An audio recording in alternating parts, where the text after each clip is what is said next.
Hello and welcome back to WAKA Geek Talk with Nathan, and we are going to talk today about the return for the third season of one of my favorite shows, or is it still? Superman and Lois on the CW, and I'm nervous about this show. I like this show. There's some things coming up that I see that I'm excited about. There's some things I'm worried about, which I'll tell you about. We have a lot of new things in this season. We have some new villains. We have a new actor playing Jonathan Kent. We've got new people knowing the secret identities of our heroes and family. So we'll talk about all that. So first of all, I will say there's not really any spoilers, in this first episode. So I'm not going to tell you everything about it, but I'm going to review it. And they set up a lot of stuff. So there's not really many spoilers for this season yet, other than what you've already heard from the producers. But if you haven't seen season 2, obviously don't watch this because, I will recap that slightly. Now, I will say, I'm excited about the show. I hope it gets a 4th season. And I know I haven't done a lot of videos recently. I was going to do some talking about all the shakeups at DC Comics with, Warner Brothers and HBO, but I didn't want to because it seemed like every time I was going to say something new unexpected happened. And so hopefully, though, with all that, we will get a new... the DC Comics stuff with Warner Brothers has been crazier than any comic book story and unexpected. But I do hope we get a season 4 if this season lives up to its potential. So far, they haven't let me down. I was worried, as I mentioned in the first review I did of the show, I was worried about season 2 because going into that finale with trying to merge the world of the bizarro inverted world, so to speak, with Superman's world by Ali Alston seemed like a concept that would only work on the comics and wouldn't necessarily translate to live action so well and could end up looking a lot like Thor 2, the ending. But actually, it was messy, but they pulled it off. We got an amped up Superman after being thrown into the sun.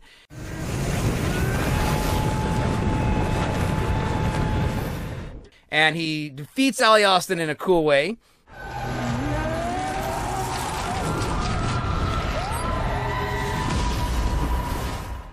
And saves the day, as Superman should.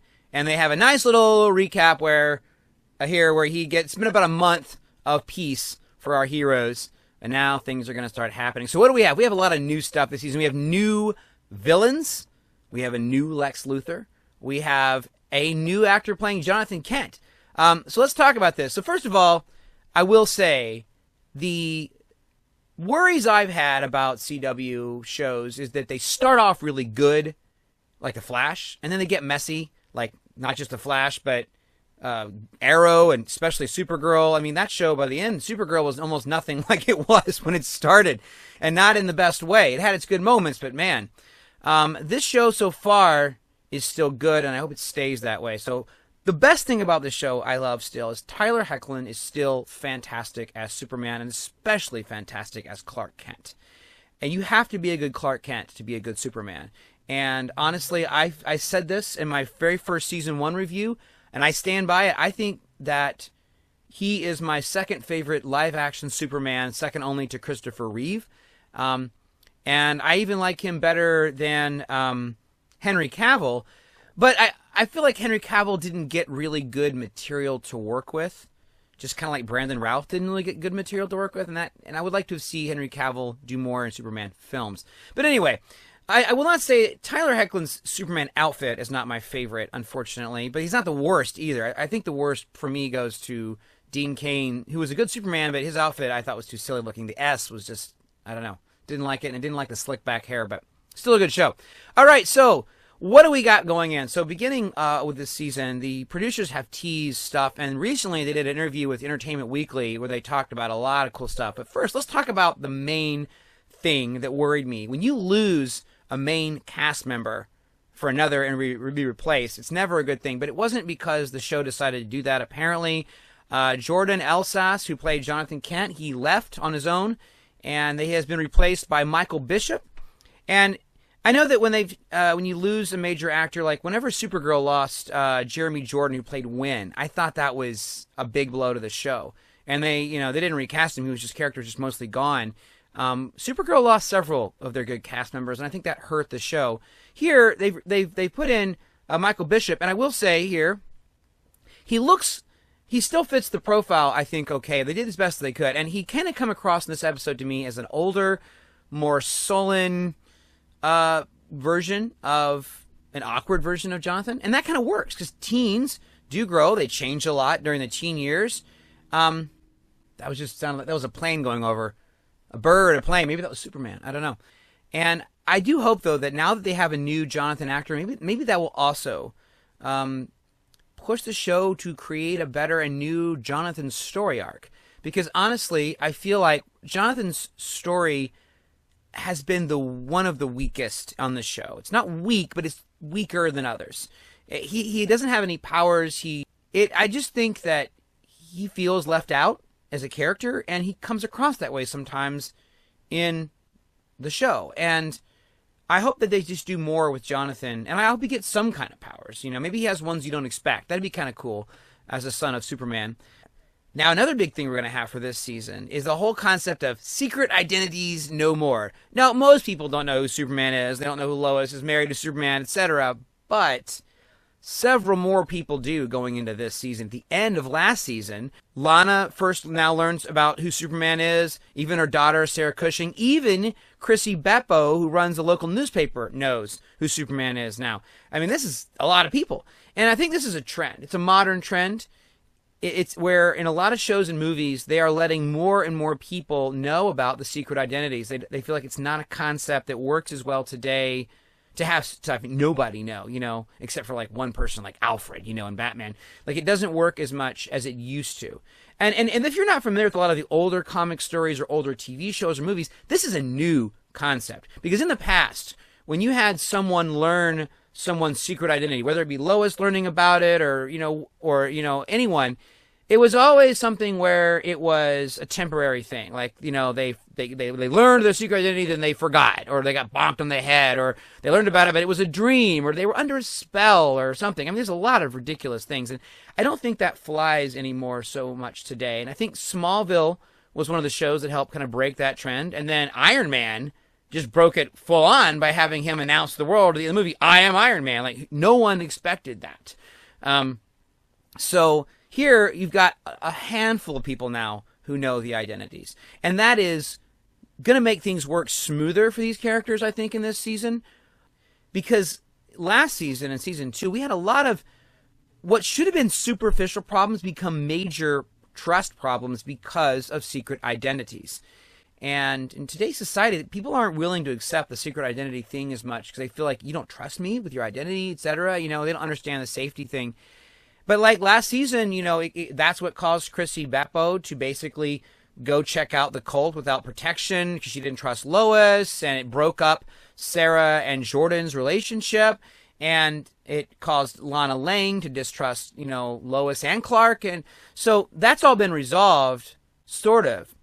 Also, I will say, and I'll bring this up more later, but Sarah and Jordan's relationship is becoming one of the weaker parts of the show.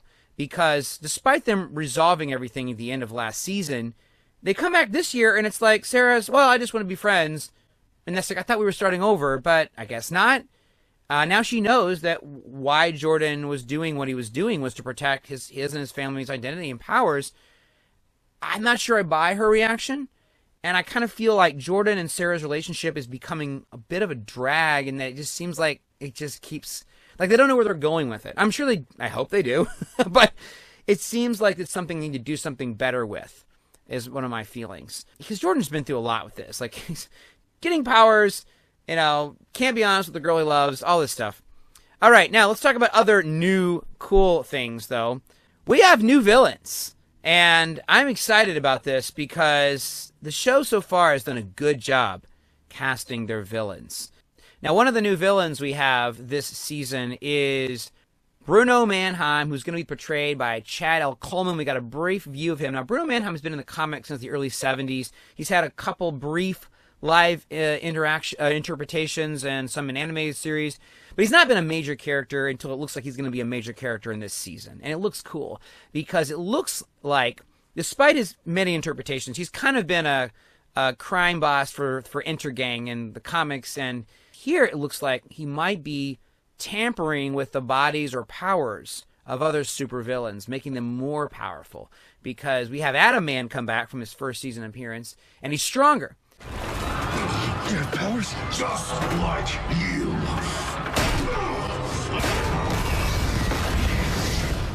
This is why I love this interpretation of Superman. He cares. He's a real person. He'll fight to the death if he has to. He'll fight to his last breath, but he tells Atom Man, like, Henry, who did this to you? Who gave you powers? They're coming for me. Who? I can't let them stop me. I like that he cares to know that he knows that something's going on that's not normal for Henry Miller, Atom Man. It looks like Bruno Mannheim here has strengthened him. And Bruno Mannheim, I'm interested here because it's, the showrunners, Todd Helbing and Brent Fletcher here, I was looking at this interview with Entertainment Weekly, and they basically say they want to make him more human. He's a bad guy, and he makes bad decisions, but he also makes decisions you understand why he made them from what he's experienced in his life, and that's going to be interesting to look at. It'll make him an interesting villain for Superman to deal with, and I'm cool about that. Also, we got Onomatopoeia, who is created by Kevin Smith, I believe, or co-created, is having, I think his first live-action interpretation. Kevin Smith once said a long time ago that he didn't think that this character would work live because he mimics sound effects that are happening around the world, but here, it might work. So we'll test that, because it looks like here he's got more than just the ability to mimic sounds, but do them to a level that's really accurate. Because here he does it so powerfully it distracts Superman. Superman thinks something's going on, like a crisis that isn't going on.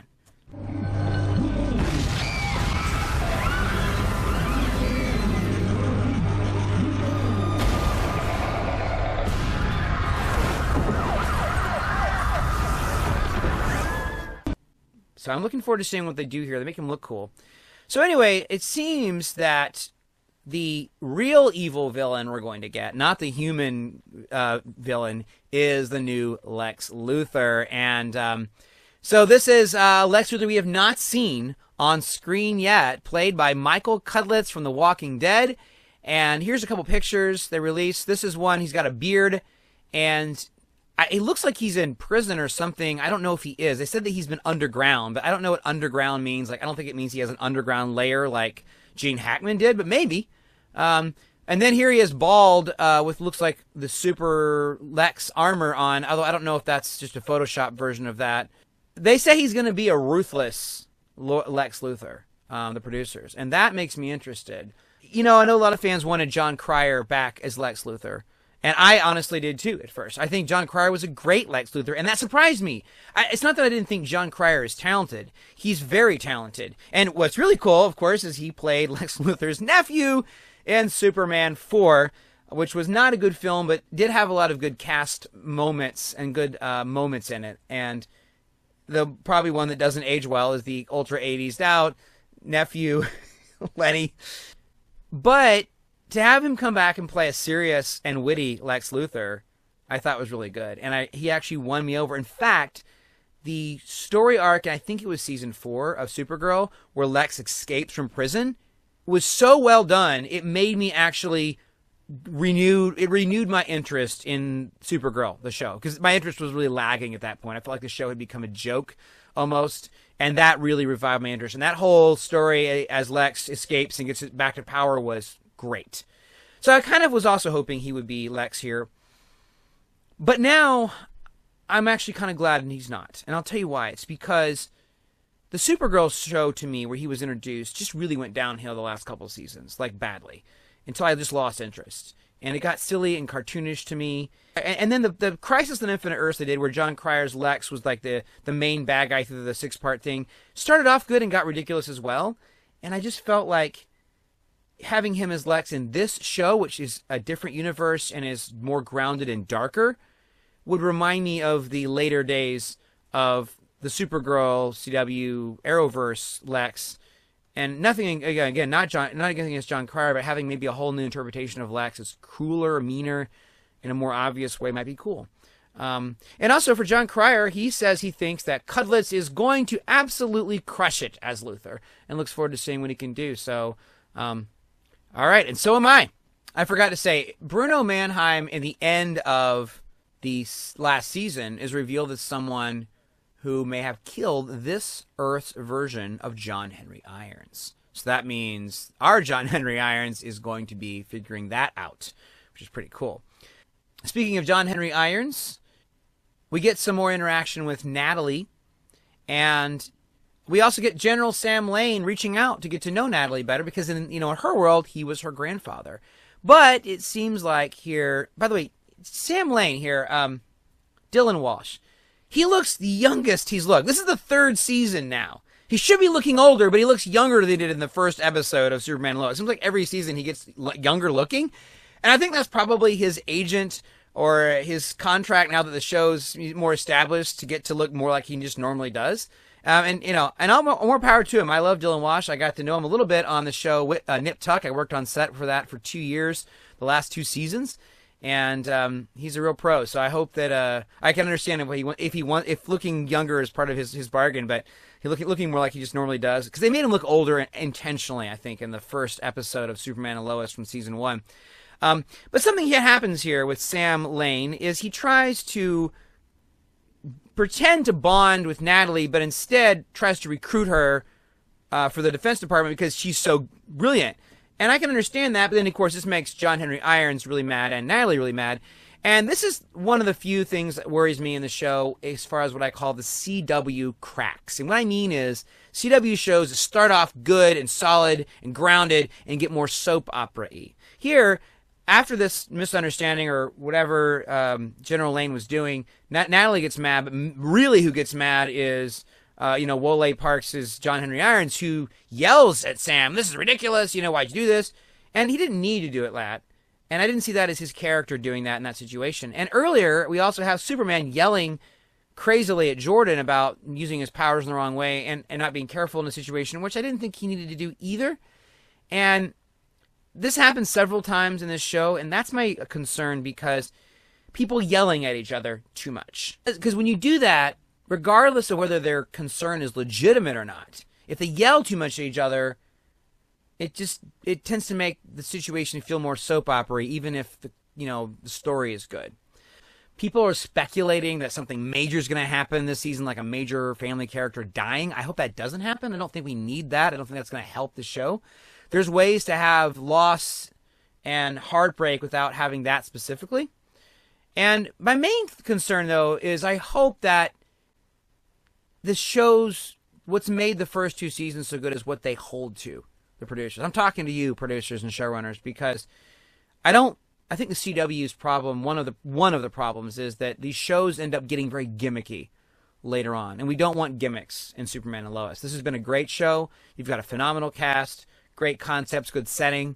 It looks like good villains. So we don't need gimmicks or artificial heart jerks, So, anyway, I never thought I would see another true solo good Superman show anytime soon. It's been a long time since we've had live-action Superman on TV. It's been since Lois and Clark.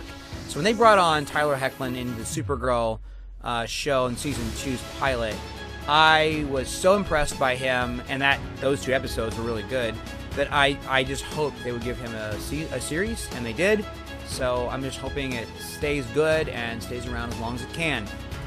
All right, so if you watch Superman and Lois and you're liking it, let me know what you think. Let me know if you have concerns, questions, things you're excited about. I will do another review after the 3rd episode is dropped, and we'll see where we are then. Please subscribe and tune in here to WAKA Geek Talk, and I'll catch you all next time.